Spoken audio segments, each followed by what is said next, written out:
Power circuit ఉందని చెప్పేసి main of చేసిన బాలు.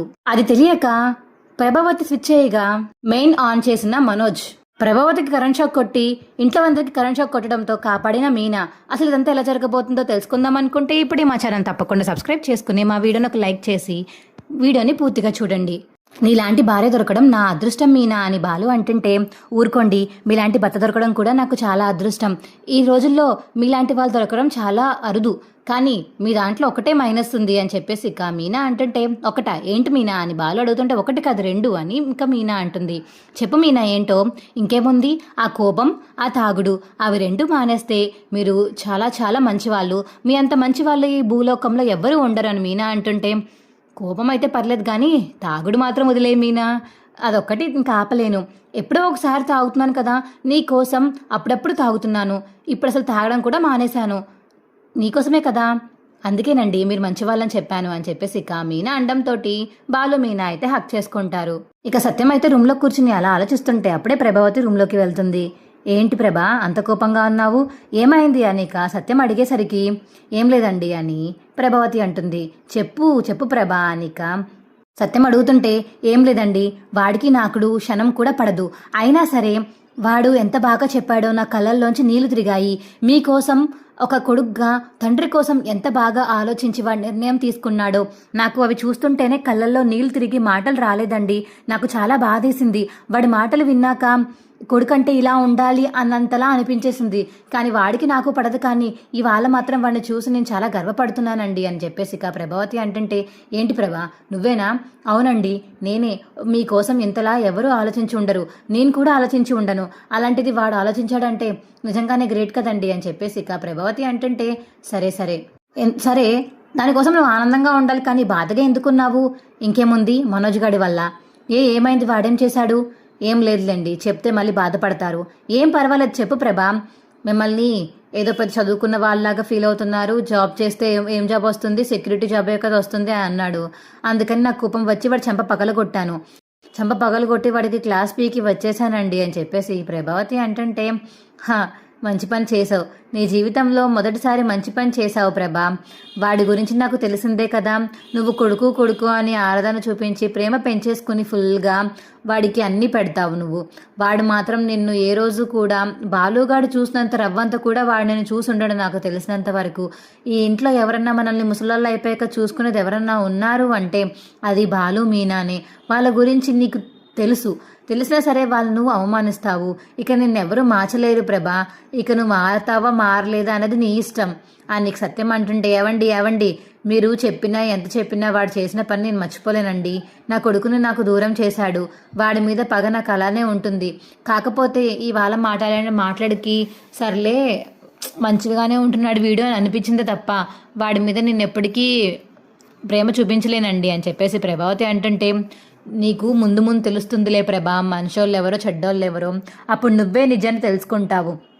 అప్పటిదాకా నేను నీకేం చెప్పలేను ప్రభా అని చెప్పేసి సత్యం అంటుంటే, సరేనండి మీరేం చెప్పొద్దు, నేను ఏదో మాట్లాడుతున్నాను వాడితో బాగా ఉంటున్నాను అని చెప్పేసి మీరు వాడి గురించి నేను బాగా మాట్లాడుతున్నానని మీరు ఊహించేసుకోకండి. వాడితో కలిసిపోతాను, ఆ పూలు అమ్ముకునే దాన్ని దాంట్లో కలిపేసుకుంటాను అని అనుకోకండి. ఎప్పటికీ ఆ పూలు అమ్ముకునేదే. నాకు రోహిణి బాగానే చూసుకుంటుంది. మనోజ్ గడు ఎలా ఏడ్చినా రోహిణి చాలా మంచిదండి, నాకు మంచి కొడల్లో దొరికారు. శృతి కూడా మంచిదే, కాకపోతే అప్పుడప్పుడు కొంచెం నా మీద డైలాగ్స్ వేస్తూ ఉంటుంది అంతే అని చెప్పేసి ప్రభావతి అంటుంటే, సర్లే ప్రభా అందరినీ ఒకేలా చూడడానికి నేర్చుకో, అది చాలు. నేను వాడిని మాత్రమే చూసుకోమని చెప్పలేదు, మనోజ్ గారిని ఎలా చూసుకుంటావో అలాగే మిగతా వాళ్ళని కూడా చూసుకో అని చెప్పేసి ఇక సత్యం చెప్పడంతో, సరేనండి ముందు చూస్తానులే కానీ మీరు రెస్ట్ తీసుకోండి, అసలుకే పాఠాలు చెప్పి అలసిపోయి వచ్చారు, ఇంకా మీరు వెళ్ళకండి చాలు. బాలుగాడు మీరు ఏం చేసినా వాడు చేయనివ్వడు అని చెప్పేసి ప్రభావతి అంటుంటే, నాకు అర్థమైంది ప్రభా, వాడి ప్రేమ ఎంత ఉందో నాకు బాగా అర్థమైంది. నువ్వు నాకు చెప్పాలా ప్రత్యేకంగా, వాడు చాలా చాలా బాగా చేస్తున్నాడు. వాడు కొడుకని నేను ఎంత గర్వంగా చెప్పుకుంటున్నానో, వాడు నేను తండ్రిని వాడు అంతే గర్వంగా చెప్పుకుంటున్నాడు. ఇలాగా ఎక్కడ ఎవరు ఉండకపోవచ్చేమో అని ఇక ప్రభావతి అంటుంటే, అవును నిజమేనండి అని ఇక ప్రభావతి సత్యం మాట్లాడుకుంటూ ఉంటారు. అప్పుడే ఇక రోహిణి అయితే రూమ్లోకి వెళ్ళి, మనోజ్ నీకు ఎక్కడ ఏం మాట్లాడాలో తెలీదా, పిచ్చి పిచ్చిగా వాగుతావెందుకు, చిరాగ్గా చూసావా ఏమైందో ఇవాళ అత్తయ్య అందరి ముందు నీ చెంప పగలగొట్టారు. రోజుకు ఒకసారి కొట్టించుకోకపోతే నీకు మనశ్శాంతిగా ఉండదా? నిన్న కొట్టారు, ఇవాళ కొట్టారు, సిగ్గుంటుందా మనోజ్ నీకు అసలా అని చెప్పేసి ఇక రోహిణి అంటుంటే, నేనేం చేశాను రోహిణి, అందరు నన్నే అంటారు. ఏదో నాన్న ఏదో పెద్ద ఉద్యోగానికి వెళ్తున్నట్టు, ఐటీ జాబులు దొరకలేనట్టు ఫీల్ అయిపోతారు. ఎందుకు? నాన్న ఏం చేస్తారు, మహా అయితే పాఠాలు చెప్తారు, లేదంటే సెక్యూరిటీ జాబ్ చేస్తారు, అంతే కదా నీక మనోజ్ అంటుంటే, అబ్బా అత్తయ్య ఒకటి పీకారు, అయినా సరే నీకు బుద్ధి రాలేదు మనోజ్, నన్ను కూడా ఇంకోటి పీకమంటావా? ఇంకోసారి మావయ్య గారి గురించి అలా తక్కువగా మాట్లాడకు, అందరికీ బాధేస్తుంది. నువ్వు ఇష్టం వచ్చినట్టు మాట్లాడితే అందరూ ఊరుకోగలుగుతారు అనుకుంటున్నావా? ఊరుకో. అందుకే సైలెంట్గా ఉండు. అందరి ముందు ఏం మాట్లాడాలో తెలియనప్పుడు సైలెంట్గా ఉండడం నేర్చుకోవాలి, నాకులాగా. అర్థమైందా? అడ్డదిడ్డంగా వాగితే ఇలాగే పడతాయి. అవి మంచి మాటలు అయినప్పుడు ఎవరేం పట్టించుకోరు, కానీ నువ్వు వంకరగా మాట్లాడితే ఖచ్చితంగా ఎవరొకరు రియాక్ట్ అవుతారు మనోజ్. దాని గురించి ఆలోచించి రేపొద్దున్న అందరి ముందు మాట్లాడినప్పుడు జాగ్రత్తగా ఆలోచించు. నువ్వు మావయ్య గారిని తక్కువ చేసి మాట్లాడవు కాబట్టి ఇవాళ అత్తయ్య కొట్టారు, ఇంకొకసారి మళ్ళీ అలాంటి పరిస్థితి తెప్పించుకోకు అని చెప్పేసి ఇక రోహిణి చెప్తుంది మనోజ్కి.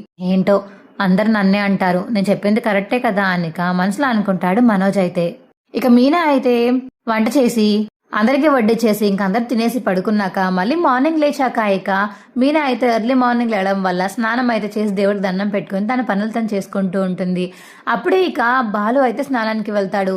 బాత్రూంలో వాటర్ రాకపోయేసరికి ఇదేంటి, ఇది ఏదేమైంది అని చెప్పేసి ఇక బాలు అయితే మెయిన్ చూసేటప్పటికి మెయిన్ ఫ్యూజ్ అయితే పోతుంది. ఫ్యూజ్ పోయి షార్ట్ సర్క్యూట్ అవుతుందని చెప్పేసి చెప్పడంతో ఆహో ఇలా అవుతుందా అని చెప్పేసి ఇక బాలు అయితే కరెంట్ వాళ్ళకి ఫోన్ చేసి తెలుసుకుంటాడు. ఇలా అయిందని తెలుసుకుని ఇక లోపలికి అయితే వచ్చేస్తాడు బాలు. ఏంటండి స్నానం చేయకుండా ఇలా వచ్చేసారే అని చెప్పేసి ఇక మీనా అడుగుతుంటే, అది కాదు మీనా, ఏదో పోయిందంట, కరెంట్ ప్రాబ్లం అంట, మెయిన్ ఆఫ్ చేసే ఉంచమన్నారు, ఆన్ చేయొద్దని చెప్పారు అని ఇక బాలు అంటుంటే, అవునా ఎందుకండి?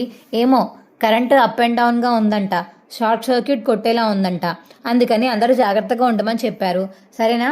ఎవరైనా స్నానానికి వెళ్తే వెళ్ళొద్దని చెప్పు, నీళ్ళు లేవు సరేనా, బయట మోసుకుని తెచ్చుకోవాలి అని చెప్పేసి ఇక బాలు అనేటప్పటికి సరేనండి అందరికీ చెప్తాను, అందరం సాయం చేస్తాము అని ఇక రోహిణి, శృతి, ప్రభావతిని అందరినీ పిలుస్తుంది. ఇక మీనా అయితే, ఏంటే పని పాట లేకుండా పొద్దున్నే ఎందుకు పిలుస్తున్నావు, ఏం పని చేయాలంటే ఇప్పుడు నీ కోసం అని ప్రభావతి వచ్చి అడుగుతుంటే, బిందులు మొయ్యాలి అని బాలు అంటాడు. నేను బిందులా ఎందుకు మోస్తాను, వాటర్ ఉన్నాయి కదరా, వాటర్ రాక కాబట్టే కదా మొయ్యమని అడుగుతున్నాము. మీ అందరికీ కలిపి స్నానాలకి బాత్రూమ్లకి మొయ్యాలంటే మేమిద్దరం చచ్చిపోతాం, అందుకని ఎవరికి వాళ్ళు బిందులు తెచ్చుకుని ఎవరికి వాళ్ళు ఎంత కావాలో తీసుకుని పోసుకోండి నీళ్లు. బయట ట్యాంక్ వచ్చింది, ఆ ట్యాంక్లోంచి వాటర్ పట్టి లోపల వేయాలి, అందరినీ పిలిస్తే అందరూ వచ్చి తలా చెయ్యి వేస్తారని చెప్పేసి మీనా పిలిచింది అంతే, దానికే ఎందుకు నేను మొయ్యాలా అని మాట్లాడతావేంటి అని చెప్పేసి ఇక బాలు అంటుంటే, దీనికా సర్లే పదండి మోద్దాము అని చెప్పేసి ఇక చెరొకళ్ళు ఒక్కొక్కటి ఇక బిందులు బకెట్లు పట్టుకుని నీళ్ళు అయితే లోపలికి బయటికి తిరుగుతూ మోసుకుంటూ ఉంటారు. రే మనోజ్ నువ్వు కూడా వెళ్ళి మొయ్యరా అని ప్రభావతి అంటుంటే, నేను మోయలేనమ్మా, ఇలాంటి పనులు నాకు చాలా చిరాకు, ఐఎమ్ ఏ బిజినెస్ మ్యాన్, బయట ఎవరన్నా చూసారంటే నేను ఇలాంటి పని చేయడం ఇక ఏమన్నా ఉందా, మళ్ళీ నా షాప్కి కూడా రావడం మానేస్తారు, ఇదేంటి ఇంట్లో నీళ్లు మోసుకుంటున్నాడు, వీడికి షోరూమ్ ఎందుకు అని అనుకుంటారు, ఎందుకు చెప్పమ్మా, అందుకే నేను మొయ్యను అని మనోజ్ అంటుంటే, గొప్ప కొడుకే దొరికాడు ప్రభా నీకు, కనీసం నీళ్లు మోసుకునే స్టేజ్లో కూడా లేడు వీడు, వాడు ప్రెస్టేజ్ కోసం కనీసం ఒక బకెట్ స్నానానికి నీళ్లు కూడా మోసుకోలేకపోతున్నాడు, ఇక రేపొద్దున నువ్వు ముసల్దాన్ వైపేక నిన్ను వీడు చూసుకుంటాడన్న గ్యారంటీ నాకైతే అనిపించట్లేదు, నీకు పని గోవిందే అని ఇక సత్యం అంటుంటే, రే నోరు మూసుకొని మొయ్యరా అని ఇక ప్రభావతి చెప్పడంతో సర్లే మోస్తాను అని ఇక బకెట్ తీసుకుని వెళ్ళి ఇక మెల్లగా మొయ్యలేక మోస్తూ ఉంటాడు మనోజ్. అయితే అది చూసి బాలు అయితే, అబ్బబ్బా ఏనా అన్నా చేతులు కందిపోయాయా, లేకపోతే భుజాలు నొక్కమంటావా, మీ ఆవిడని తీసుకెళ్ళి మదన చేయించుకో సరేనా, బోడి మోసింది ఒక బకెట్టు, దానికి ఇంత ఓవర్ యాక్షన్ చేసుకుంటూ నొప్పులు పడిపోతూ వస్తున్నావు, ఇప్పటికి నేను 5-6 బకెట్లు మోసాను రా, నువ్వేం మోస్తావు, కనీసం కష్టపడి పని చేయలేవు, ఏసీ కింద కూర్చుని చేయలేవు, వ్యాపారం కూడా రాదు, ఇంకా నువ్వేం చేయగలుగుతావురా, బిజినెస్ మ్యాన్ అని చెప్పుకోవడం కాదురా, బిజినెస్ మ్యాన్గా ఉండడం నేర్చుకో, వాళ్ళలా సంపాదించడం నేర్చుకో, ప్రతిసారి మా వృత్తి గురించి మాట్లాడి మమ్మల్ని కించపరచడమే కాకుండా నీ వృత్తి గురించి కూడా నువ్వు ఆలోచించుకుని పైకి రావడం నేర్చుకో, అర్థమైందా అనిక బాలు అనేసరికి కరెక్ట్గా చెప్పావన్నయ్య, లేకపోతే ఊరికే మీలాగా నేనేమన్నా కూలి పనులు చేసేవన్నా, లేకపోతే ఎంట్లో దిక్కు కష్టపడాల్సిన అవసరం నాకేంటి, నేను ఏసీ రూమ్లో కూర్చుని వర్క్ చేసుకుంటాను అన్నట్టు మాట్లాడతావు కదన్నయ్య, ఒక్క బకెట్ కూడా మోసుకోలేకపోతున్నావు, రేపొద్దున నువ్వెలా బతుకుతావు, ఏంటో అనిక రవి అంటుంటే, అవును రవి, నేను చూస్తున్నాను. నేను డబ్బున్న ఇంట్లో పెరిగిన దాన్ని, నేనే మోసుకుంటున్నాను బకెట్స్. మీ అన్నయ్యకి ఏంటి ఇంతలా ఉన్నాడు? నాకు అర్థం కాదు. మా అమ్మ నాన్న కూడా చాలా డబ్బున్న వాళ్ళే, ఎప్పుడు నన్ను మోయించలేదు. కానీ ఇలా మోస్తుంటే ఫ్యామిలీతో మెంబర్స్తో చాలా బాగుంది. ఆ మెమరబుల్ మూమెంట్స్ ఇంకా లైఫ్ లాంగ్ మనకు గుర్తుండిపోతాయి. ఒక ఏజ్ వచ్చాక మనకి ఇలాంటివే బాగా గుర్తుంటాయి. అలాంటిది మనోజ్ గారు ఇలా చేస్తున్నారంటే నాకైతే నమ్మబుద్ధి కావట్లేదు. ఏంటో ఇక డబ్బులు వచ్చి బిజినెస్ మ్యాన్ అయిపోతే ఇలాంటి పనులు చేయకూడదని ఏమన్నా రూల్ ఉందా ఇక శృతి అడిగేసరికి, అబ్బబ్బే అలాంటిదేం లేదు, పదండి మోసుకుందామని చెప్పేసి ఇక అటు ఇటు ఇక మోసుకుంటూ ఉంటారు ఇంట్లో వాళ్ళందరూ. ఇక అన్నీ మోసుకుని నీళ్ళన్నీ వచ్చాక ఇక బాలు అయితే స్నానానికి వెళ్తాడు. ఇక మనోజ్ వాళ్ళందరూ ఎవరి రూమ్లోకి వాళ్ళు వెళ్ళి కూర్చుని, అబ్బా ఉడికొచ్చేస్తుంది, ఫ్యాన్ వేసుకుందామంటే కరెంట్ లేదు. అవును వచ్చేసి ఉంటుంది, ఒకసారి వెళ్ళి మెయిన్ ఆన్ చేద్దాము అని చెప్పేసి ఇక మనసులో అనుకుని మనోజ్ ఇంట్లో ఎవరికి చెప్పకుండా బయటకైతే వెళ్తాడు. ఇక ప్రభావతి అయితే, ఇదేంటిది స్విచ్ ఆన్లో వదిలేశారు, అసలుకే కరెంట్ లేదు, మళ్ళీ ఒకవేళ ఇలా కానీ కరెంట్ షాక్ కానీ హై వోల్టేజ్ వస్తే ఈ టీవీ అన్నీ పగిలిపోతాయి, ముందు వెళ్ళి ఆ స్విచ్ కట్టేయాలి అని ఇక ప్రభావతి లేచి స్విచ్ కట్టడానికి వెళ్తుంది. ఇక స్విచ్ ముట్టుకున్న వెంటనే మనోజ్ ఏమో మెయిన్ ఆన్ చేస్తాడు. ఇక ప్రభావతి అయితే షాక్ కొట్టి అలా ఉండిపోతుంది. అప్పుడే కామాక్షి అయితే ఇంటికి వస్తుంది. ఏంటిది వదిన, ఎందుకు ఇలా ఊగుతున్నావు, ఏమైంది అని చెప్పేసి ఇక కామాక్షి వెళ్ళి ప్రభావతిని పట్టుకోవడంతో కామాక్షికి కూడా షాక్ కొడుతుంది. కామాక్షి కూడా ఊగుతుంటూ ఉంటుంది. అయ్యయ్యో ఆంటీ ఇలా అయిపోయారేంటి మీ ఇద్దరు అని చెప్పేసి ఇక రోహిణి మనోజ్ యొక్క అందరూ అయితే విడిపిద్దామని చెప్పేసి రోహిణి మనోజ్ని అలా పట్టుకుని ఉంటారు. ఏ రవి, వీళ్ళకి కరెంట్ షాక్ కొట్టినట్టుంది, ఏం చెయ్యాలి? టవల్తో కొడితే కానీ వదులుతుందేమో, ఉండి టవల్తో కొడతాను అని చెప్పేసి ఇక శృతి అయితే టవల్తో కొడుతుంది రోహిణిని. కానీ ఆ షాక్ టవల్ ద్వారా శృతికి కూడా వస్తుంది, శృతిని పట్టుకున్న రవికి కూడా వస్తుంది. ఇక అందరూ షాక్తో అలా ఊగుతూ ఉంటే మీనా ఏంటి ఎవరు లేరు, సైలెంట్గా ఉంది అని చెప్పేసి కిచెన్ రూమ్లోంచి బయటికి వచ్చి చూసేసరికి అందరూ ఇక ఊగుతూ ఉంటారు. ఇదేంటిది షాక్ కొట్టిందా వీళ్ళకి, అయ్యో చూస్తే ఇంట్లో ఎవరు లేనట్టున్నారే, అందరూ షాక్ కొట్టేసినట్టుంది, ఈయన స్నానం చేస్తున్నట్టున్నారు, ఇప్పుడు పిలిస్తే కంగారు పడతారు, ఏదో ఒకటి చెయ్యాలి అని కిచెన్ రూమ్లోకి వెళ్ళి దాంతో కొడదామని చెప్పేసి వెళ్ళి ఇక వెతుక్కుంటుంది మీనా. ఇక అట్లకర్ర కనిపించేసరికి అట్లకర్ర తీసుకొచ్చి, అత్తయ్య నన్ను క్షమించండి, ఇలా కొడుతున్నానని ఏమీ అనుకోకండి, మనసులో పెట్టుకోకండి, నేను ఇలా కావాలని చేయలేదు అత్తయ్య అని క్షమించండి అని చెప్పేసి ఇక మీనా అయితే వాళ్ళందరికీ షాక్ కొట్టడంతో ప్రభావతిని అయితే క్షమాపణ అడిగి చేయి మీద ఇక అట్లకర్రతో గట్టిగా కొడుతుంది. అప్పుడు ఇక అందరూ కింద పడిపోతారు. అమ్మా అబ్బా అని చెప్పేసి ఇక కింద పడిపోతే అప్పుడే ఇక బాలు అయితే బాత్రూంలోంచి బయటికి వస్తాడు బట్టలు వేసుకుంటూ. ఏంటి ఏమైంది వీళ్ళందరికీ అని చెప్పేసి ఇక బాలు అడిగేసరికి, ఏవండి వీళ్ళందరికీ కరెంట్ షాక్ కొట్టిందండి. ఏంటి మీనా ఏం మాట్లాడుతున్నావు, అందరికీ కరెంట్ షాక్ ఎలా కొడుతుంది, ఒకరికి ఇద్దరికి కొడుతుందంటే అనుకోవచ్చు, ఇంతమంది వెరిపప్పలు ఉన్నారా మన ఇంట్లో అని ఇక బాలు అంటుంటే, రేయ్ అని మనోజ్ అంటాడు. రవి శృతి పాపం ఆపుదామని చూసి టవల్ కొట్టారు కానీ వాళ్ళకి అవ్వలేదు.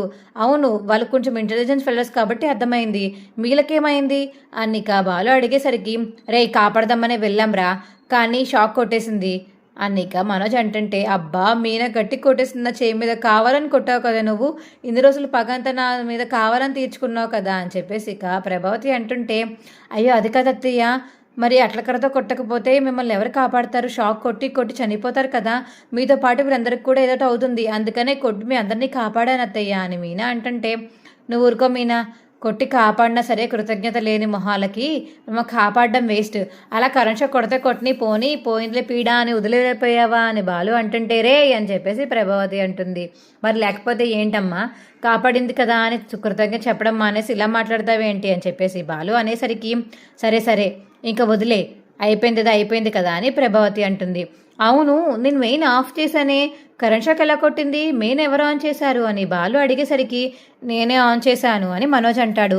రేయ్ నువ్వెందుకు ఆన్ చేశావు, అది కాదురా, అంటే గాలి కోసం ఫ్యాన్ ఉడికొస్తుందని నీళ్లు మోసాం కదా ఇప్పటిదాకా, దానికోసమని బయటికి వెళ్ళి మెయిన్ ఆన్ చేశాను, అమ్మ స్విచ్ ముట్టుకుంది, షాక్ కొట్టింది, అమ్మ ఇలా ఊగుతుంది ఏంటి అని కామాక్షి అత్త పట్టుకుంది, అత్తయ్య అలా ఊగుతున్నారని చెప్పేసి రోహిణి పట్టుకుంది, రోహిణి ఇలా ఊగుతుందంటే నేను పట్టుకున్నాను, మమ్మ నలుగురిని కాపాడడానికి వీళ్ళు వచ్చారు, వీళ్ళందరికీ కలిపి ఒకేసారి షాక్ కొట్టింది అనిక మనోజ్ చెప్పేసరికి, చాలా తెలివితేటలు ఉన్నారా మీకు, షాక్ కొట్టిన వాళ్ళని ముట్టుకుంటే షాక్ కొడుతుందని మీకు తెలీదా, చాలా గొప్ప పని చేసావు, అయినా మెయిన్ ఎందుకు ఆన్ చేసావు రా అనిక. బాలు అయితే వెళ్ళి మెయిన్ ఆఫ్ చేస్తాడు.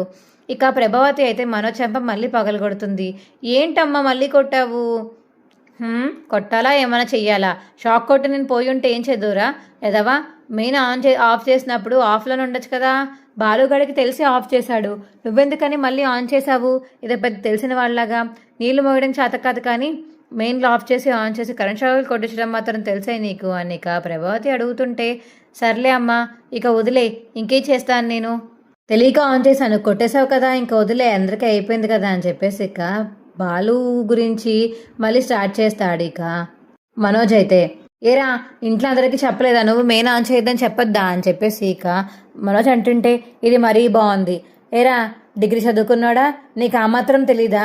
కరెంటు అప్ అండ్ డౌన్ ఉందని చెప్పేసి అందరికీ తెలుసు ఇంట్లో, నీకు ఆ మాత్రం తెలీదా? మెయిన్ ఎందుకని ఆన్ చేశావు? నీకు తెలియదని చెప్పు, చదువుకున్న వాడివే కానీ తింగర్ వాడివి, మళ్ళీ రివర్స్లో నా మీదకి గెంటుతున్నావా? మెయిన్ ఆన్ చేయమని నీకు ఎవరు చెప్పారా? కరెంట్ షాక్ వస్తుంది, హై వోల్టేజ్ ఉందని చెప్పేసి ఆల్రెడీ పొద్దు నుంచి అనౌన్స్మెంట్ వచ్చింది, న్యూస్లో కూడా వచ్చింది మార్నింగ్ కరెంట్ పోయే ముందు. నువ్వేంటి ఎలా తయారయ్యావు? నా ఫోన్లో కూడా చూపించారు, నీకు ఫోన్ ఉంది కదా, నీకు ఫోన్లో తెలియదా నీకు? ఛే అని ఇక బాలు అంటుంటే, ఏంటి మనోజ్ నువ్వు ఏది తెలియకుండా సైలెంట్గా ఉండడం మానేసి మళ్ళీ ఎందుకని బాలు మీదకి నెడతావు? అత్తయ్య కొట్టారని నీకు మళ్ళీ కోపంగా ఉందా? అవును రోహిణి, వాడి కోపానికి ఏం తక్కువ లేదులే కానీ వెళ్ళి ఇప్పుడు రూమ్లో ఫ్యాన్ వేసుకుని పడుకుంది కానిలే, 10 నిమిషాల్లో కరెంట్ వస్తుంది, వెళ్ళి పడుకోవాలి. ఇక ప్రభావతి గట్టిగా అనేసరికి ఇక మనోజ్ అయితే పైకి వెళ్ళిపోతాడు. ఇక బాలు అయితే నవ్వుతూ ఉంటాడు. ఎందుకురా నవ్వుతున్నావు? ఇంకేముంది, తీసుకెళ్ళి ఫ్లెగ్లో పెట్టిన వేలు నువ్వు బాగుంది, నిన్ను అందరూ ముట్టుకుని షాక్ కొట్టించుకోవడం ఇంకా బాగుంది, అందులో చదువుకోలేని నా మీనా మాత్రమే మీ అందరినీ కాపాడింది, అది నాకు నచ్చింది అని బాలు అంటుంటే, మీ ఆవిడే కాపాడిందిలే, మీ ఆవిడేమీ కాపాడలేదని నేనేం అనడం లేదు కదా, ఇంక చాలు, మీ ఆవిడని పొగిడింది చాలులే అని ఇక ప్రభావతి అంటుంటే, చాలులే, మనోజ్ గారు చేసిన దానికి వాడు చెంప పగిలి కొట్టావు, మీనా చేసిన దానికి మెచ్చుకోవద్దా? మరి నువ్వు ఎలాగో థ్యాంక్స్ చెప్పావు కదా, కనీసం నా రూపంలో అయినా సరే మీనాకి కృతజ్ఞతలు వెళ్తాయని అలా అంటున్నాను అని వాళ్ళు అంటుంటే, thank you so much Meena, నీ వల్లే ఇవాళ మేమందరం బతికాము, లేకపోతే కరెంట్ షాక్ కొట్టేసి ఏదోటి అయిపోదుము అని చెప్పేసి ఇక శృతి అంటుంటే, పర్లేదు శృతి, నా అంతు సాయం నేను చేశాను, అతయ్య చేయి మీద కానీ కొట్టకపోయి ఉంటే షాక్ ఇంకా ఎక్కువైపోయేది, హై వోల్టేజ్ కానీ వచ్చుంటే అప్పటికప్పుడే ప్రాణం పోతుంది, అందుకనే కాపాడాను అని ఇక శృతికి చెప్పేసి మీనా అయితే లోపలికి వెళ్ళిపోతుంది. ప్రభావతి మీనాని అలా చూస్తూ ఉండిపోతుంది. మా వీడియో మీకు ఎలా అనిపించిందో కింద కామెంట్ సెక్షన్లో తెలియచేయండి. మా వీడియో కనుక నచ్చితే మా వీడియోని లైక్ చేసి తప్పకుండా మా ఛానల్ సబ్స్క్రైబ్ చేసుకుని పక్కనే ఉన్న గంట సింబల్ మీద క్లిక్ చేసి నోటిఫికేషన్స్ ఆల్లో పెట్టుకోండి. అప్పుడే మేము చేసే వీడియోలు మీకు రోజు వస్తుంటాయి. Bye friends.